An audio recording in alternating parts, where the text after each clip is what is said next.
Well, thank you, and good morning, good afternoon, and good evening to one and all. Our subject today is globalization, or the lack of it, pushback against it, the momentum of it. We've got a great panel. I think we're 80% of what we are meant to be. Vice Chairman Ning is not with us as yet. Hopefully he'll be able to join us, but in the meantime, we are in great hands. I thought I would begin with Cecilia Malmström, the former EU Trade Commissioner, to open us off on trade. And the most recent round of global trade talks, as everybody knows, did not succeed, the so-called Doha round. So what does that tell us? What does that tell us about trade? And what does it tell us about the future architect of trade negotiations and trade agreements? Well, trade is still and is going to be very important in the post-COVID world as a part of the recovery. And it is working. It's been working remarkably well during the crisis, despite some hang-ups in the beginning and, of course, a decreased global trade. But there are problems, and they've been around for quite a long time. We've seen trade wars. We have seen the incapacity of WTO to make decisions. It's not working really well. So there are lots of reforms to be made there. WTO is almost having a new Secretary General, which would be very good, and it will need to address all these reforms, everything from the daily work to the decision making to the issues of old issues such as the Doha round that you mentioned, Richard, but also new issues such as digital trade, services, environmental trade, etc. We've seen trade wars, tariffs increasing, but we've also seen a lot of trade agreements going through. Europe has been concluding a lot of them recently with Canada, Japan, Singapore, Vietnam, a few African states. And only yesterday we saw the signing of RCEP with China and 14 other countries in Asia. We've seen the countries of TPP, the Trans-Pacific Partnership, going forward, even when the US withdrew, and that has entered into force. And we see great ambitions in the African continent. All the African Union have set the ambition to create, on the long term, because there's still a lot of work to do, a intercontinental free trade area among the 55 countries of the African continent. So it's a mixed picture. We see protectionism, we see anti-trade movements, but we also see lots of countries who do believe that trade is a good thing, that you need to do it transparently, you need to do it inclusively, but definitely we need to modernize the global trading system, the rules, and the way we do trade globally. Let me just follow up with one question, which is the division of labor. And what's left then for the WTO? Has it essentially become less of a negotiating forum, and it's essentially there as the Court of Appeals and adjudication forum? Is that now the future division of labor in the global trading network? Well, I hope not. Of course, the fact that WTO has not functioned as we would like it to has made bilateral or regional trade agreements coming forward to a much larger speed. But WTO is there to set the rules, to involve especially developing countries, and to make sure that we have a global trading system that is predictable, that is rule-based, and that works. And right now, even if there are problems, there are almost 90 countries negotiating a plurilateral, meaning that not all countries of WTO, but most of them on e-commerce, on digital trade. And if that was to succeed, I think we would that would really show that WTO is back on track. And with the dispute settling mechanism that has been blocked for quite some time, also due to the US blocking it. But maybe with the new administration, we can engage a couple of reform-willing countries in the WTO to see if we can set a new agenda and if we can set out to modernize and to update the organization. Also write some new rules, because of course there are violations of the existing rules, and there are rules that are not adapted to the circumstances of today. Thank you. I want to bring in Raj for a moment here. Look, you are the COO of one of the major global corporations. One of the results, it seems to me, almost a consensus result of COVID-19, is that the world is beginning to rethink supply chains. And questions of just-in-time, questions of costs still matter, but they're no longer, shall we say, paramount. The new phrase is resiliency, and whether the cause is disease or earthquakes or something to do with climate change or politics. We need to build in more. So my question is, how is that affecting you? How is it affecting you see your colleagues in other business? But also, how do we avoid a situation, which I'm increasingly thinking about, where if every country basically says, this is what we're going to do to maintain resiliency or sufficiency, how do we avoid that becoming a euphemism for protectionism? How do we manage this process of strengthening supply chains, but not at the price of global trade? Yeah, thank you, Richard. And let me just first say that, as a practitioner of moving global trade, we think more trade and freer trade is obviously better for the globe. And we have our 20 million shipments a day represent really global trade at maybe the higher value end of the global trade, and it is extremely big part of the economy. If I just add one point on the global trade equation, what 1990 trade represented 14% of GDP. In 2008, it was 25%, and in 2018, it was 21%. So it was kind of almost peaked, before even the pandemic hit, and was already coming down a little bit. And then through the pandemic, even 2019, manufacturing trade took a big hit. And as the pandemic hit, then things kind of changed. What's come back faster is actually the manufacturing piece of trade, and the services, for very good reason, are down. So while GDP is down and trade is down, manufacturing component of trade has actually performed a little better than the services component. So just in this context that I wanted to talk to you about the supply chain resilience. I think a lot of people are talking about, broadening of supply chain, diversification of supply chain, and it's starting to happen in that respect, that the supply chains are starting to get shorter. The supply chains are starting to get intra-regional. But one of the things that you have to understand is that when people start to talk about from just-in-time inventory to move to just-in-case inventory, there is a price to be paid, and that price is going to be at the end of the day in the cost of goods sold. So, I think there's going to be a tug of war here. There will be certain commodities, certain things that an economy might say, okay, I need to have self-sufficiency, or let's put it, more of a quote-unquote safety stock, but not in every one of them. So that's actually going to make the supply chains less efficient, ultimately increasing in cost. So the question is, does that make sense at the end of the day? On the other hand, of the tug of war, though, I think we have to play the equation of digital. As more and more information about supply chains, and particularly data, they become really critical in management of supply chains. I think there's an opportunity to get even more efficient because of that. It's a lot of the activity today is, digitization of individual companies, but across the supply chain, there's a wonderful opportunity to be able to be much more efficient through optimization, through digitization.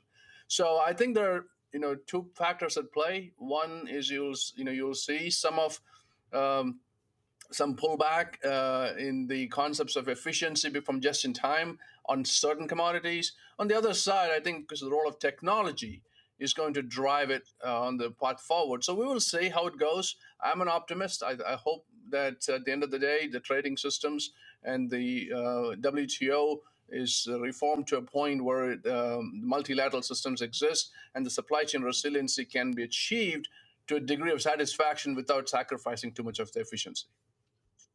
Thank you. Luis Alberto, I'd like to bring you in on that. Do we need to have essentially a new WTO round where we talk about supply chain resiliency, where basically is the goal to come up with some kind of a common list of critical materials where countries would agree? Because here's what I'm worried about. Maybe tell me if I'm wrong. You've never been worried about telling me I'm wrong before. If every country says, here's the 85 or 185 critical items that we can no longer be dependent upon foreign suppliers for, how do we avoid a situation where legitimate concerns about supply chain resiliency don't become, if you will, illegitimate excuse for countries to practice protectionism? How do we manage this? Well, this is a very good point, and thank you very much, Richard. And it's great to be with both Cecilia and Raj. And as Cecilia knows well, one of the single most important ways to accelerate trade is everything around trade facilitation. And these would add more to global trade than anything else. As Raj was saying, if you look back from 1986 to today, trade as a percent of GDP is close to 30%. That means that, in the last number of years, really starting with the financial crisis, you saw for the first time a dislocation between global growth and the growth of trade.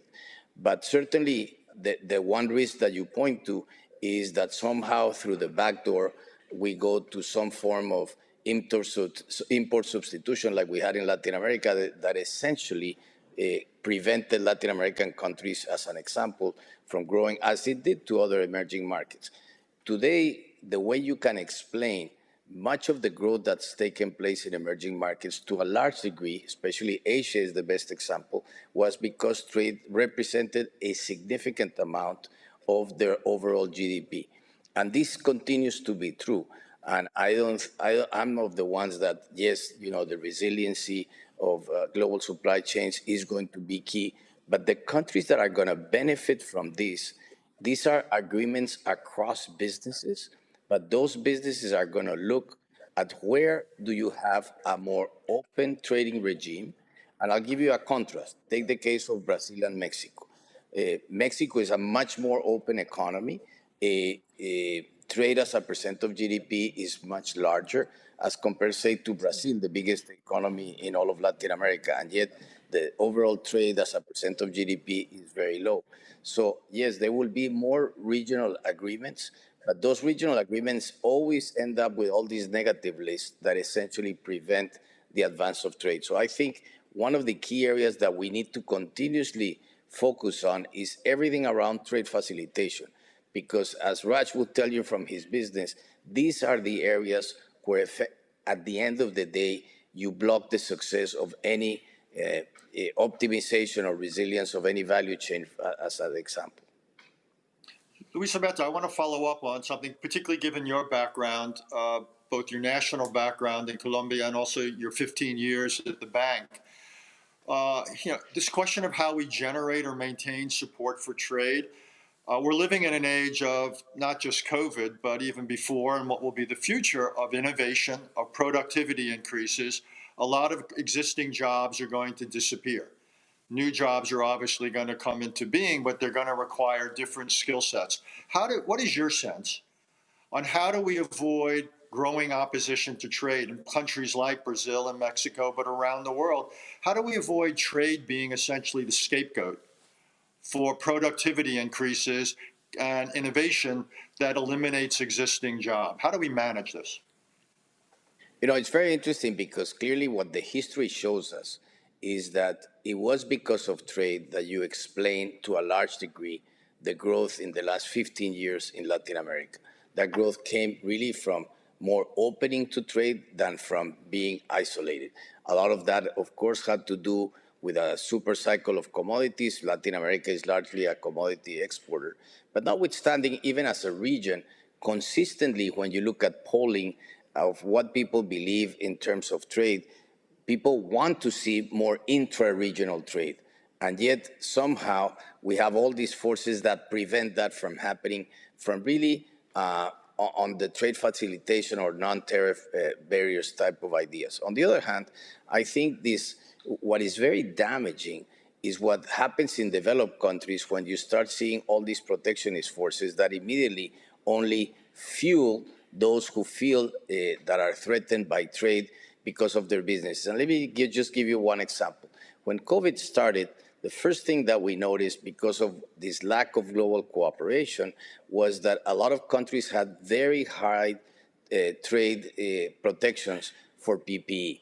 And that came basically because in many of the trade agreements, people would hide behind many of these tariff barriers. Well, immediately governments had no choice but to totally bring them down. And that, as a result, brought about a lot of manufacturing, a lot of countries having to resolve some of the PPE challenges, from respirators to face masks, you name it. So this is a very interesting example of how we somehow forget areas of trade and trade facilitation that, in my view, are critical. Cecilia, can I complicate things even more? One of the growing conversations in the ideas business is obviously what we're going to do about climate change. And people look at Paris and they look at cap and trade, they look at carbon taxes, and they say, these are all potentially fine, but there's unlikely to be global consensus. So what is your view about the wisdom as well as the viability of using trade as a vehicle to promote climate ends? Historically, there's been things like labor conditions, but what would be wrong with, say, the TPP or some other group saying, if you want to export to us, you have to meet these standards in terms of, say, fuel use. And if you don't meet these standards in terms of fuel use, we're going to put a tariff on you in order to encourage you to evolve your economy. Is that the sort of thing that you'd like to see? Is that the sort of thing that you think we will see? I think we will see that. Trade obviously needs to play its part in the transition to a climate-friendly society, a fossil-free society, if we want to accomplish the Paris goals.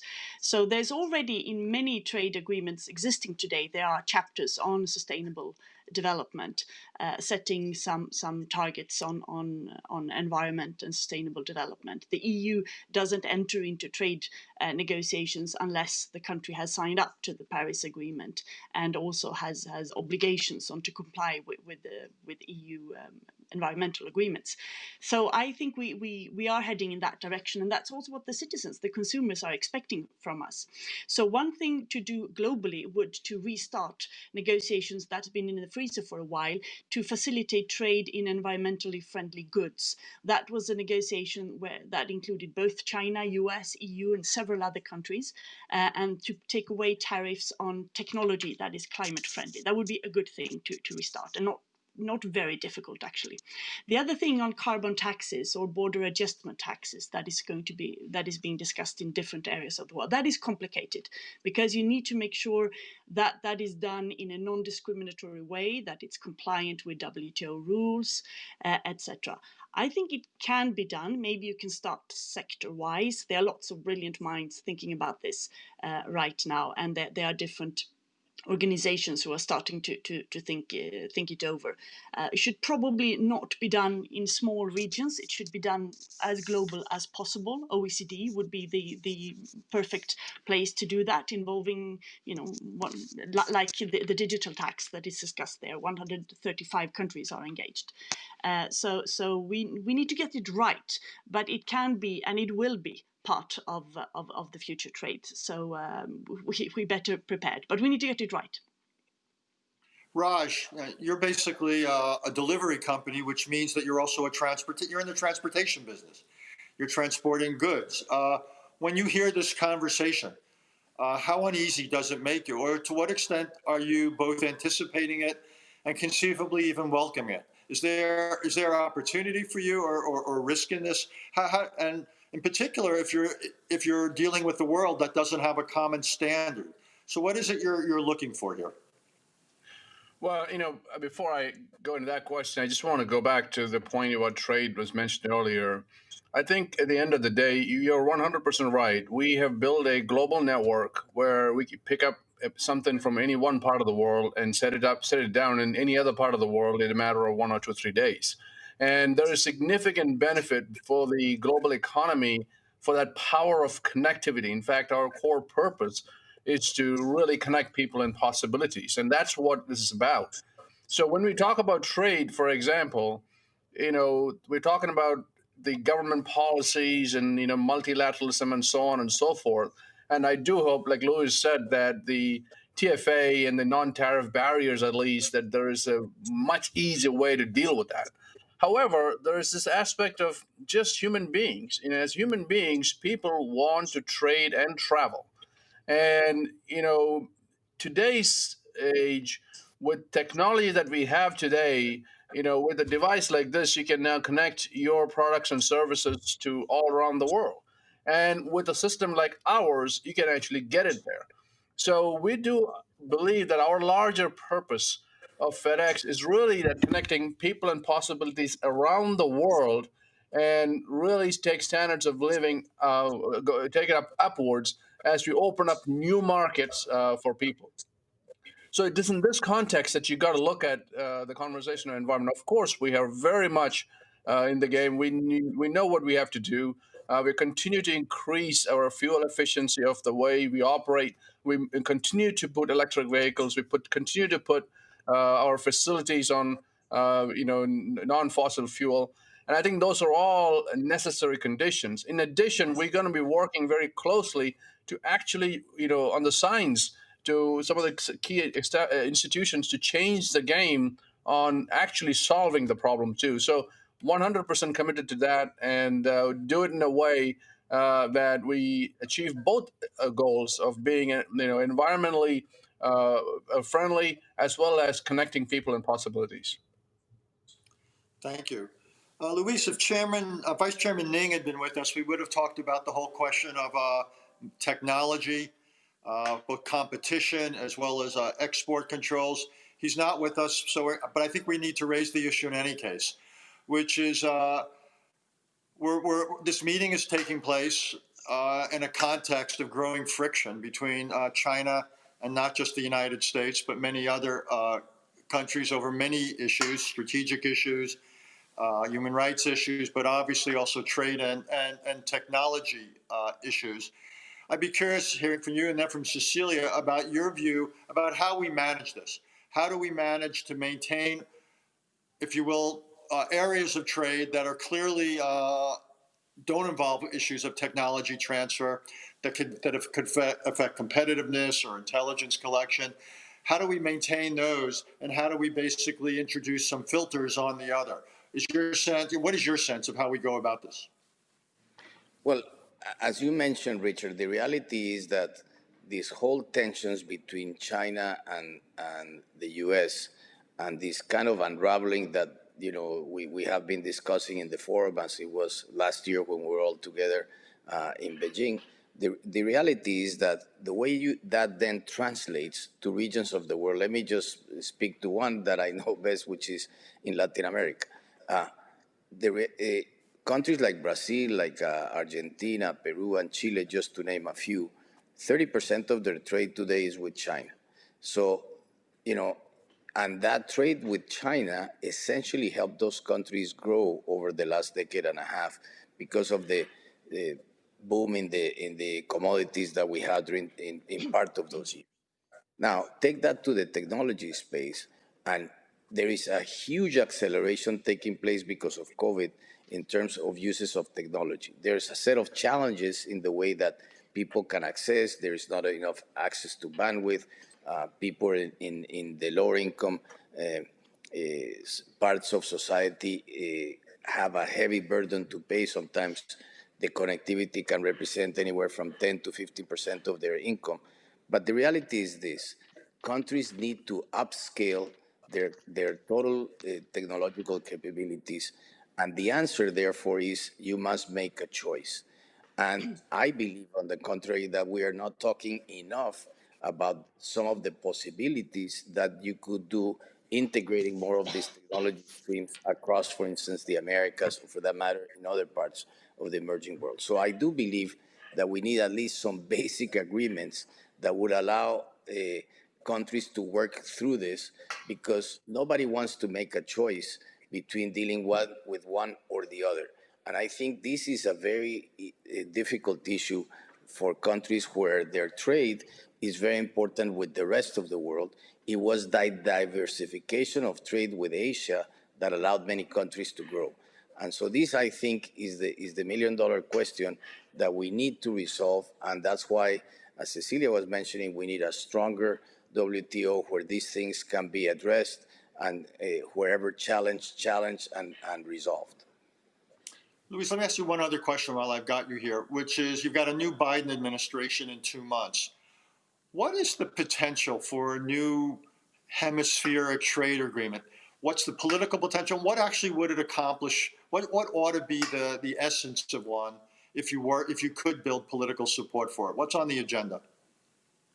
Well, first of all, the region of the world with which you have the largest number of trade agreements, bilateral trade agreements, is in Latin America. You have, as we of course know, the USMCA, but equally you have one with Central America, you have one with Colombia, with Ecuador, with Peru, with Chile, and you were at least beginning a process to have a discussion with Brazil. I do believe there is clearly an opportunity to move into an area that at a minimum begins to converge on a set of rules that you can have in this change of global supply chains, not just things made in America, but made in the Americas. For that to happen, rules of origin and rules of accumulation are going to be critical to allow, for instance, say countries in Central America, which are basically the ones where most of the migrants coming into the United States can have an option. By the way, I had the chance to work very closely with Vice President Biden at the time. He devoted a lot of effort not only to Latin America throughout, especially the second term of President Obama, but especially with the countries of the so-called Northern Triangle, which are Guatemala, Honduras, and El Salvador, where most of the illegal migrants were coming into the United States. Imagine those countries having the possibility to having access to the North American trade agreement and essentially be a part of this agreement and moving some of the production down from Mexico into those countries that are basically lower in terms of labor costs and that could advance significantly in keeping their people there in those countries by providing job opportunities.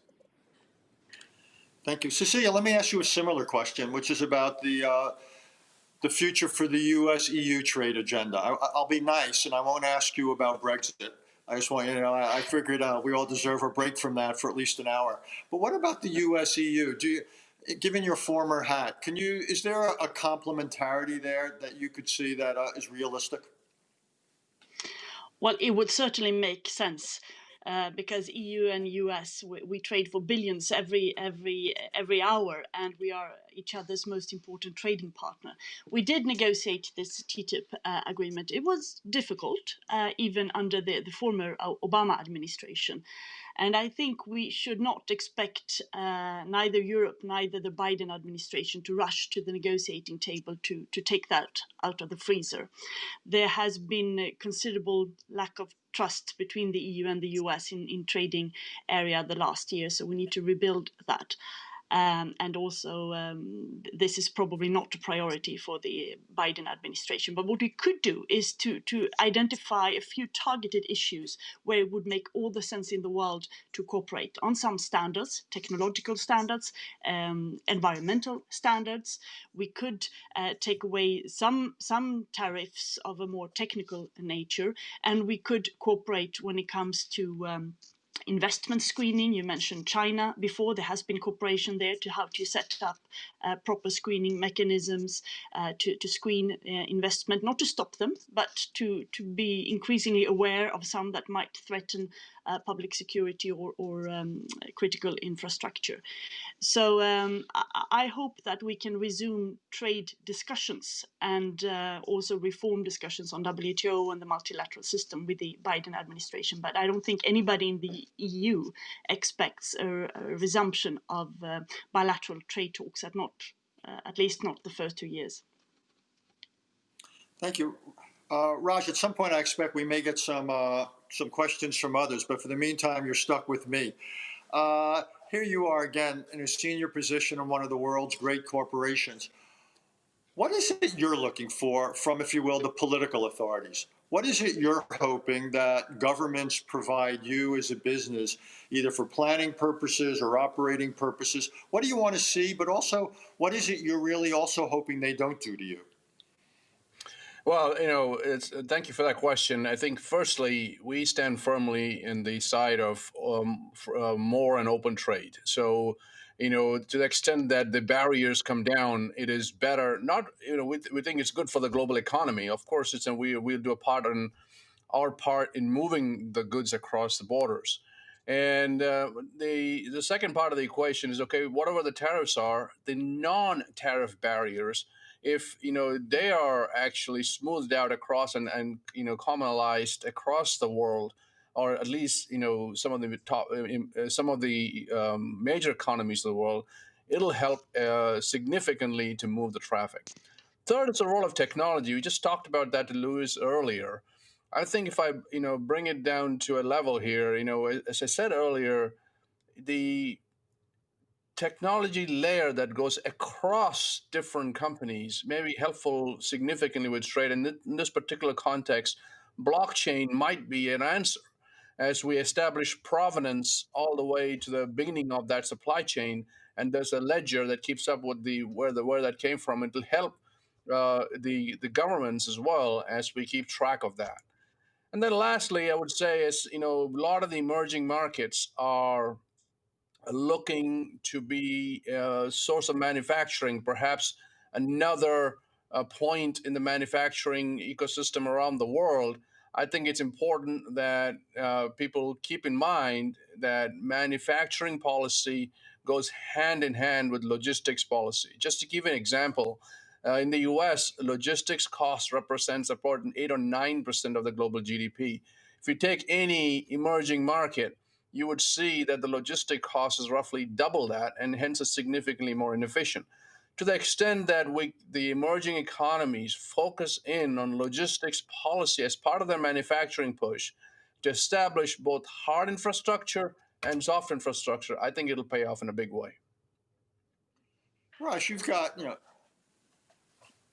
tens of thousands of employees, of probably millions of customers around the world. The title of this session is deglobalization, reglobalization, and something I've never heard, slowballization.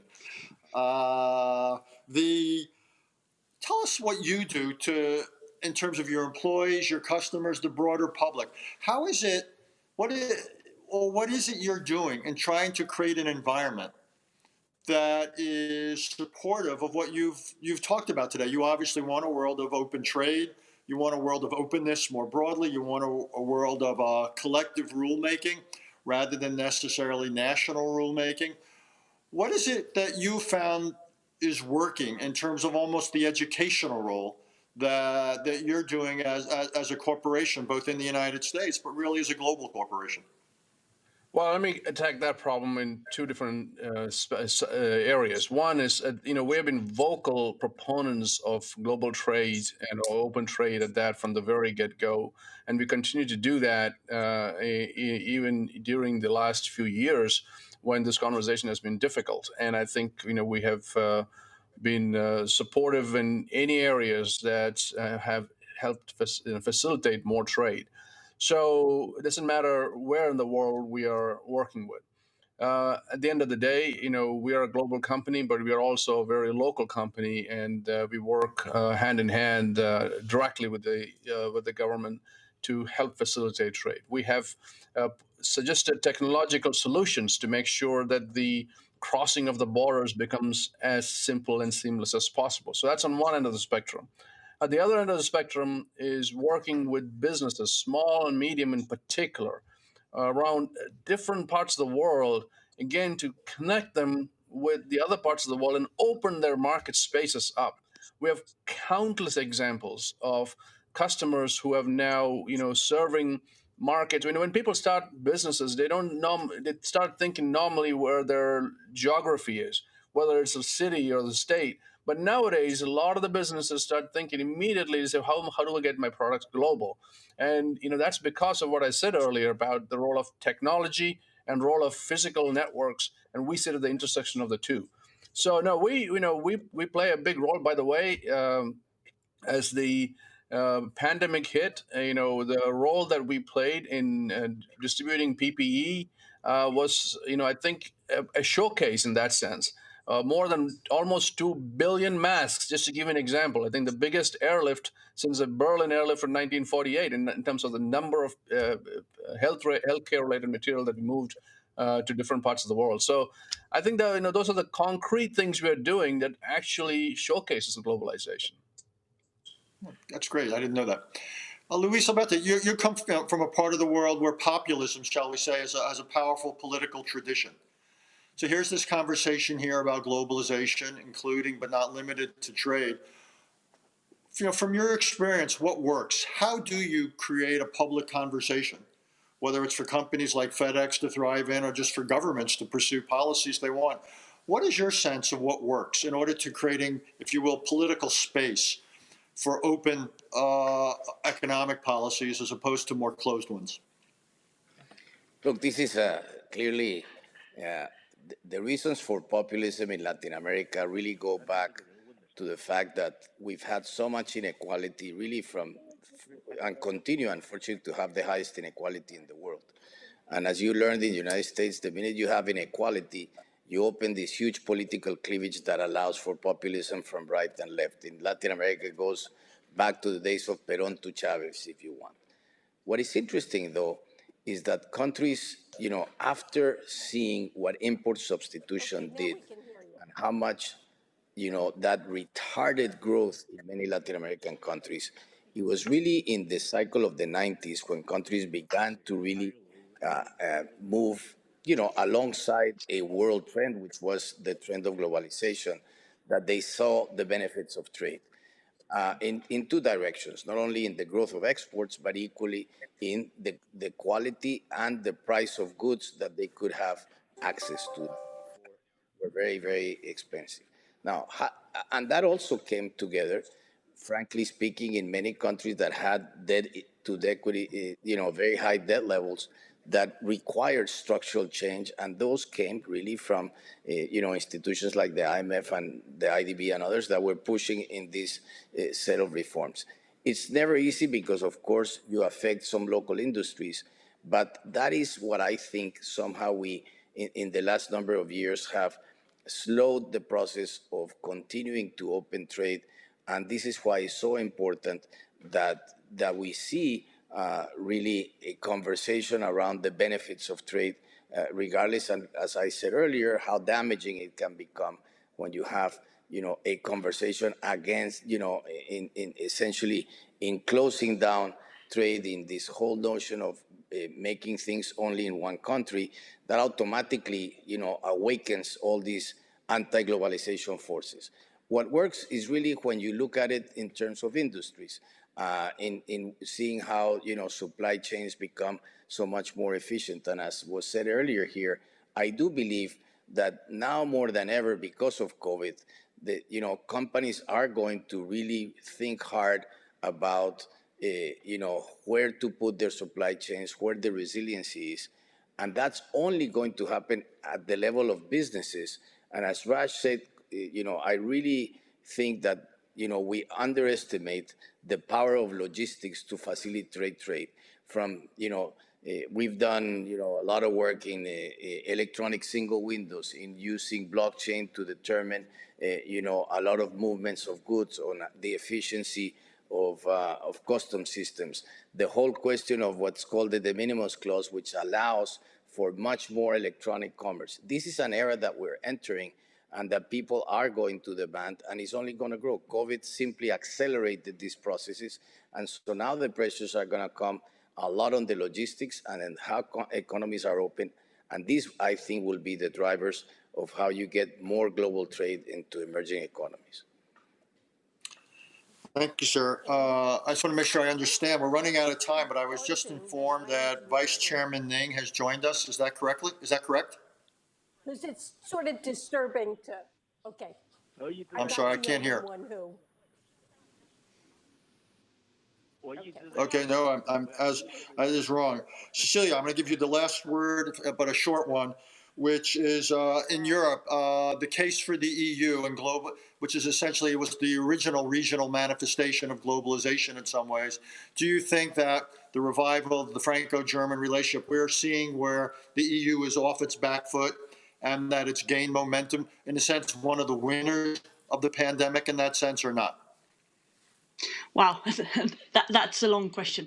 Well, I think the European Union has has learned quite a lot from this pandemic as well. And as we've been squeezed between the US and China for quite some time, it is trying to define a more geopolitical future, trying to see what can be done in order to take a more global political role as well. Not only the economic recovery, which will be very important, to continue to take the environmental leadership in the world together with others, but also see how we can play a more foreign policy role. And that is a discussion that is ongoing, security, defense, foreign policy, and hopefully the COVID crisis would be an extra input to those discussions as well. And the Franco-German relationship is important, has grown in importance since our British friends left. Well, good. Let me but there's thank still all 25 three. others. There are still 25 others. I want to thank Cecilia Malmström, the former Trade Commissioner, Luis Alberto Moreno, former ambassador to my country, but also the head of the IADB for 15 years, and Rajesh Subramaniam, COO, President and CEO of FedEx, for their contributions to this conversation about the future of globalization, deglobalization, and what I've now learned is called slowballization. So thank you all.